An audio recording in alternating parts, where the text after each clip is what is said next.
Hello everyone, and of course, welcome back to yet another Mortal Kombat 1 video. Now, with the main story of the game having officially concluded in the aftermath of Titan Shang and Titan Quan's defeat, whilst our heroes may currently reign victorious, the battle is far from over. As from the ashes of Armageddon, there was one Titan that still stands tall, basking in the bloodshed and chaos of the battle, the mysterious Titan Havik. But how is this possible? How did this all come to be? And what could we very well see from this stinger regarding the future and direction of the story going forward? Well, today we're going to theorize and break down what exactly could come from this, and how Titan Havik could actually impact the series going forward. Now, please do keep in mind, this is largely based off ideas that are and have been established in this new canon, but I will be pulling knowledge from the prior canon as a way to influence what we do have here. But before we do begin, I'd just like to ask, as we kick things off, if you could all of course give this video a thumbs up. YouTube's kind of been throttling the channel recently with how my videos hit the recommended or your sub boxes, so this would really help out a ton. And if you like what we do here and wish to see more things lore related, please don't forget to subscribe and tick that bell, as it will keep you up to date with everything here. Anywho, with that out the way, let's just jump right into things, with the big question right now being, who is Titan Havik? As that's kind of the interesting mystery around him, as Titan Havik resides and originates from a timeline and era we do not currently know of. He very well could be seen as quite an anomaly in that sense, because what I did end up finding out after my spoiler review is that not every individual we see here is actually a Titan. Most of them are simply troops and cannon fodder, with the only confirmed Titans right now being Liu Kang, Kitana, Kung Lao, Raiden, Shang Tsung, and presumably Quan Chi, although that part is not strictly disclosed. Now, the reason why it grabs my attention is because the Titan versions of these heroes are in fact supposed to be the same ones from their respective ladder endings in Mortal Kombat 11. I actually got this confirmed via a dev following the review, and if you think about it, it actually kind of makes sense here. And that's ultimately why there is this allure around Havik, because he wasn't amongst the cast of 11. So it raises the question of how did this happen? Because what we know of the older canon is that Havik was kind of a footnote. Now, there's nothing to say he wasn't one of the many other background characters of 11, kind of like what they did for Sector and Cyrax, but at no point was he ever canonically seen between 9 and 11, only having been name dropped once by Shang Tsung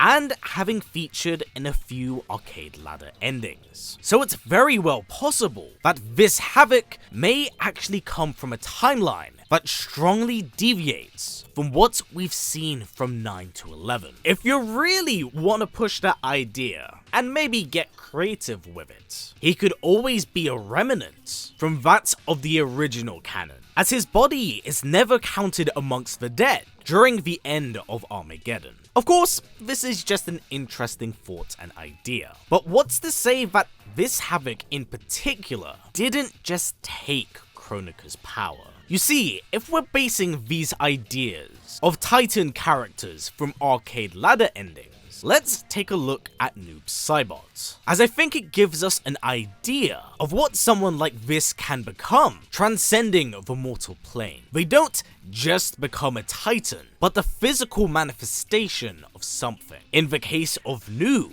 it was death. For Havik, it would most definitely be chaos. And it kind of hints at this idea with this dialogue. Had I not been here for it, I would have thought it impossible. Warriors from across timelines, clashing in combat. The blood, the death, the chaos.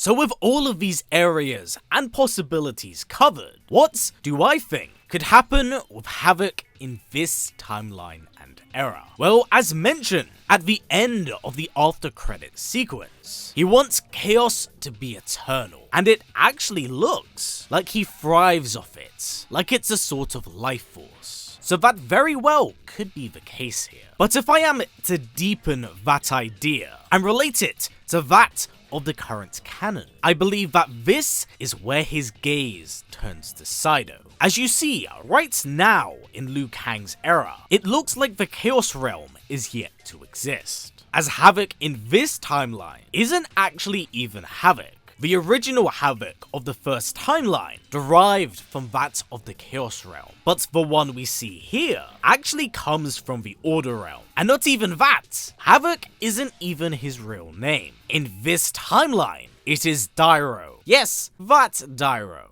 Return to Sido, Dairo. Where did you learn my real name?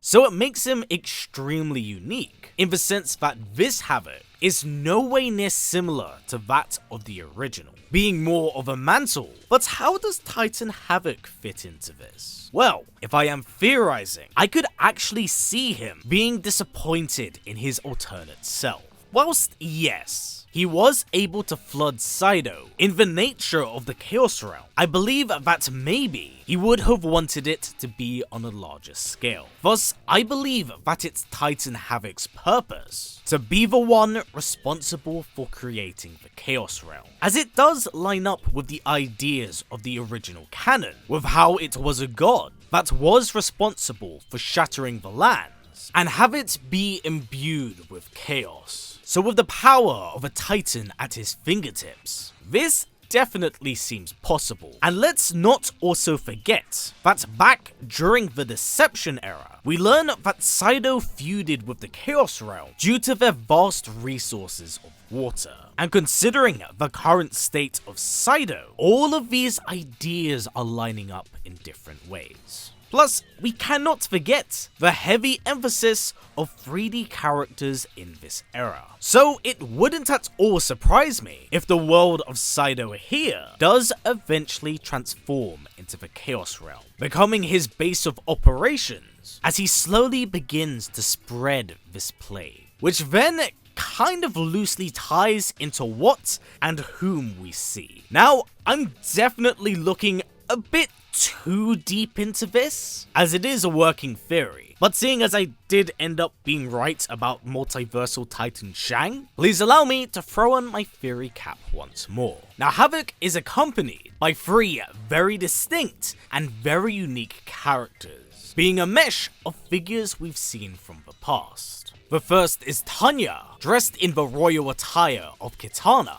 Quan Chi, somehow now wielding the ability of frost and cryomancy, and then Ken Shi, dressed in what I can only describe to be his traditional Outworld attire, so maybe a Reiko fusion. So on paper, this is a very strange blend of characters and ideas, but ones that do largely fit into the scale of the war and the chaos that did emerge from it. Now, these 3 seem to be acolytes that follow and worship Havik's conquest for chaos, which then makes me start to think what subtle influences and references may affect these 4 individuals. Well, this is definitely a shot in the dark, but I don't believe it to be a coincidence that there is in fact 4 of them, with only 2 of them having exposition. Thus, I believe that this very well could be a setup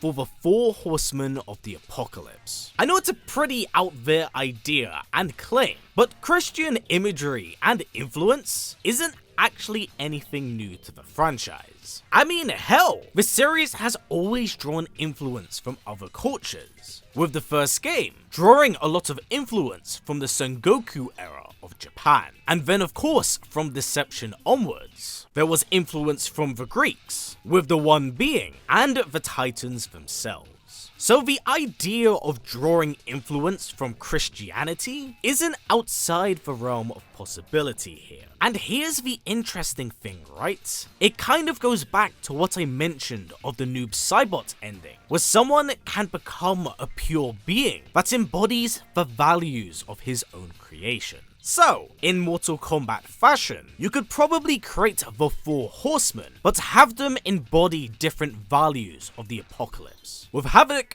being the example of chaos. As for the others, you could generally mix them up and tie them all into their unique designs. I mean, if you really want to push it, you could always draw influence from the 7 deadly sins. Although, I will say, that one may be a bit too on the nose, even for MK. But with that said everyone, I do hope you have enjoyed this video and some of the facts and theory crafting I have brought your way. I'm genuinely very excited to see what becomes of this cliffhanger, as Havik is by far my favourite character of the 3D era. Whilst he was mostly canon fodder in the main story, he's always had that interesting allure of potential that could lead to something much more. So I'm glad that's getting tapped into. And I really do hope this covers a lot of areas regarding the character that many might not be familiar with. So with that said, down below, what are your thoughts on Titan Havik? Where could you see this going? And what do you think of the possible 4 horsemen idea? Please do comments down below, as I'd love to hear what you have to say, especially in the aftermath of Mortal Kombat 1. And if you want to learn more about Havik, here's a link that you can click in the corner right now that will take you to the history of the character. But for now everyone, that has been it for me. So as always, stay strong, stay well, and keep on fighting. Take care everyone, I'll catch you all soon.